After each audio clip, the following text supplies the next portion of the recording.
In the past week or so, I've had a lot of talk saying that I think Trump is on track to lose, but there are still reasons to believe he's on track to win.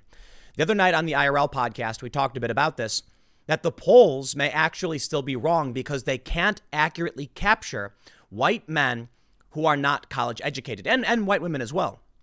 But there are a couple other reasons I think it's fair to point out Trump may be on track to win, because sometimes the experts are wrong. I have a couple stories for this segment. First, I want to show you, I want to highlight this before we actually read the first story. So let me rephrase this. The Washington Examiner writes, "Are we being set up for another stunning Trump win?" And I want to read this later, but they basically mention that it's not the first time we have seen a bombastic president that everybody seems to hate, but for some reason still wins. And they use some historical references to say Trump may very well win. But I saw this article from an activist website called Left Voice. They said, "If there is to be any future for the U.S. left, we must break with Sanders and the Democrats." And as soon as I saw that headline from just the other day, I said, wow, that will be the end of the Democratic Party. And maybe that's what the far left really wants. Now, they could take over the Democrats, but one of the memes that's popped up from conservatives is, oh, you want to get rid of names that are racist? Well, what about the Democratic Party? And it's funny because the left is like, okay, yeah, absolutely. We hate the Democrats. This is what you got to realize. They say liberals get the bullet too. They don't like liberals. They don't like me. They think liberals are right wing. They really do. And then they say classical liberal when they want to qualify that. But here they are straight up saying they need a new party to endorse workers' rights and socialism. I kid you not. What would happen if Donald Trump really did just have 35% of the vote, but the far left and the Democrats split in half? Now you've got 30% far left, 30% Democrat, 35% Trump, and then, of course, a little bit, 5% or so in third parties spread up in different ways. Trump would then win, even though he doesn't have a majority, a simple plurality. Now, Donald Trump didn't get the majority of the popular vote last time. He still won because he got the electoral vote. What would happen if this call to action actually works? Let me read a little bit about what they say first, and then I want to talk about the historical context about why Trump may be winning. They say, the political reality in the U.S. has changed dramatically in the past 3 months. Generation Z activists are leading marches against racism and demanding to change everything, rejecting de facto the politics of the two-party system and providing new momentum for the left. What's really funny about this is like, the Generation Z are totally conformist. It's like the creepiest, uncool thing ever. Look, man, I don't care. I think it's hilarious when Gen Z mocks millennials because I, too, mock millennials. But that's like anti-conformist. You know what I mean? I guess in not conforming with history, they've decided to conform, and they've now joined in their parents. Wow, this is really amazing, man. I got to be honest. Like seeing Gen Z people, and not every single person in Gen Z, mind you, but I was watching a video showing, and I saw a bunch of Gen Z, like young people, marching and like dancing and singing with cops and stuff. And I'm like, it's traditionally been that the younger generation rebels against the older one. How strange that it is the younger generation is teaming up and falling in line, unable to think for themselves, I suppose. Now, there's arguably some good things there, I guess. It's good that young people are being, I guess, relatively obedient and just obeying their parents. But it's funny. Typically the kids rebelled against the adults. Now they're just joining in. That's so weird. All right, here's what they say. But a sector of socialists insist on looping back to the politics of moderate reform. In particular, Jacobin magazine keeps spouting articles praising Bernie Sanders like a broken record, while Sanders, in turn, is campaigning for Joe Biden. I actually agree with that. How does that make sense? But here's what they ultimately get to right here. They say the DSA is a big tent organization with various currents within it, but reformism is dominant among its leadership. The events unfolding since the beginning of 2020 bring renewed relevance to revolutionary ideas and beg for a reassessment of the Bernie turn, DSA's relationship with the Democratic Party, and the urgent need for an independent party of the working class that fights for socialism. Well, okay. They want to back away. They want to create an independent party. You know what would happen if all of the Bernie people didn't vote for Joe Biden? Trump would win easily. And maybe that's a good thing for Donald Trump. You know what I find really, really funny? Because I have friends who are left. I have friends who are right.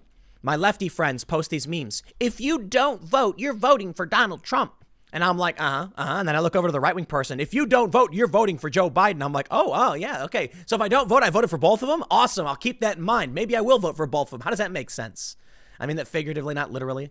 It doesn't make sense. Everyone's just saying, if you don't vote, you vote. No, shut up. And to be honest, it's most of the left who says it. It's not really a whole lot of conservatives who are saying that. But maybe, just maybe, Donald Trump will win for other reasons. Are we being set up for another stunning Trump win, the Washington Examiner says? With 5 months until the election, things couldn't look any worse for the president of the United States. His approval rating is down to 40%. People are getting tired of his antics and the insults he hurls at his opponents. The media is increasingly confident that come November, the voters will elect a new chief executive. This might sound like June 2020, but I'm actually referring to June 1948, when President Harry Truman, a Democrat, was running to keep his job against Republican Thomas Dewey. The similarities between 48 and 2020 are striking. Like President Trump, Truman often ruffled feathers with his salty language. At one point, Truman even described Dewey as a fascist, a term not taken lightly just 3 years after World War II. Just as with Trump, the media described Truman as desperate and unhinged. They mocked him for more than 8,000 empty chairs at a speech he gave in Nebraska, presaging the coverage of Trump's recent speech in Tulsa, Oklahoma. Almost everyone thought Truman would lose, including the president's mother-in-law. A Newsweek poll reported 50 out of 50 politicos predicting a Dewey victory. And then you remember the famous picture where he holds up the newspaper. Dewey defeats Truman. Of course, he did not. And it's really funny because that's what happened in 2016. Remember the magazine got printed? Hillary Clinton president became like a collector's item. But on November 3rd, 1948, the world woke up to the stunning news that Truman had won. Experts were left struggling to make sense of how they got it so wrong. Today, we're seeing poll after poll showing Trump trailing former Vice President Joe Biden in the echo chamber of cable news and social media. There's a growing consensus that Trump is headed for a humiliating defeat. Are the pundits right?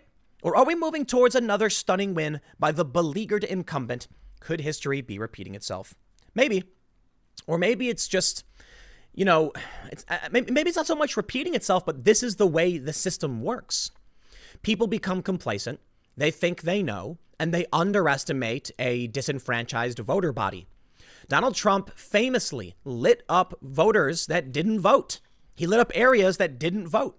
Places that had never really actually swung in favor of one side or all of a sudden turned red. And that was considered to be remarkable. Now, I can't tell you if we're on track for a historical moment, like a repeat of history. But I do often cite what happened in the UK. Before Donald Trump won, Brexit won. And everyone was thinking like Brexit could never happen. And then it did. Then Donald Trump was set for election. And they said, yeah, well, it's not going to happen again. No one's going to vote for Trump. And then they did. And Trump won. I wonder now if they didn't see it coming, right? So I looked at the polls for December 13th in the UK, when the Conservatives had the greatest victory in like 100 years. And the polls said that they weren't going to make it, that they would make some gains, but ultimately would not get the coalition they needed to actually win. It's parliamentary, so it's a bit different. The general idea was that the left, the liberals, would form a coalition stopping the Conservatives from passing their agenda and pushing through Brexit. Nope. Nah, people in the UK went conservative. But everyone thought it wasn't going to happen. The politicos were wrong once again. Are we tracking to follow suit with the UK and how they've done it? And could the catalyst be the far left backing away from Biden? I think that's what it's going to be. I don't think this matters so much, the historical stuff. Yeah, maybe the politicos are wrong. Maybe they're missing something. Maybe what they're really missing is one of two things. White working class voters are riled up more than they've ever been. Places that normally don't vote might come out in droves. Think about it this way. New York City, NY14, where Ocasio-Cortez is, where she represents. 20% of this district votes Republican, about a little bit less. If every single Republican came out and voted, AOC would have lost in 2018, and a Republican who didn't even have a website would be representing in New York. Now that people are being activated, what do you think happens in November in New York 14? Now, I think it's very likely, as I've stated over and over again, as much as the left doesn't want to admit it, AOC is going to win because it's a D plus 29 district. But I believe she only ended up getting around 150 or so thousand votes in the general election. And if she's really just so sure she's going to win. Makes me wonder if Democrats don't really show up, and maybe they will because of Trump, to vote, then Republicans, maybe they finally show up and vote. This is the issue that I think they're missing, that many Republican voters who have been passive for a long time may be activated. One of the ways I described it on the IRL podcast last night, we had almost 37,000 live viewers, but we only had like 13,000 likes on the video, even though we asked for it. And I said that the issue is, I can point out that if every single person who liked the video hit the like button, YouTube would recommend me to every single person on the platform, basically. I'm exaggerating, but likes really do help. So even though we're asking, most people would be like, I love the show, but they wouldn't do it. And that's why you lose. So maybe Donald Trump wins because many people now think it's up to me. Don't think someone will vote for you and don't think you can sit idly by. I'll just put it that way. And it's true for Biden. I'm not saying just for Trump, for Biden as well. But I think Trump could win because his base wants to vote. They just want to go and make that and press that button. Maybe that's something that can't be predicted because you just don't understand what lights a fire under somebody. The other main issue, which I highlighted, maybe the left has a fire lit under them as well, and they demand a new party because the Democrats don't represent them. It's possible the Democratic Party finally fizzles out. Right now, according to Gallup, progressive and moderate Democrats are flipping, and the progressives have taken over as a plurality of the Democratic Party. If many of them, even just 10% defect, Trump wins. But I guess we'll see how that plays out. I got a couple more segments coming up for you in a few minutes. Stick around, and I will see you all shortly.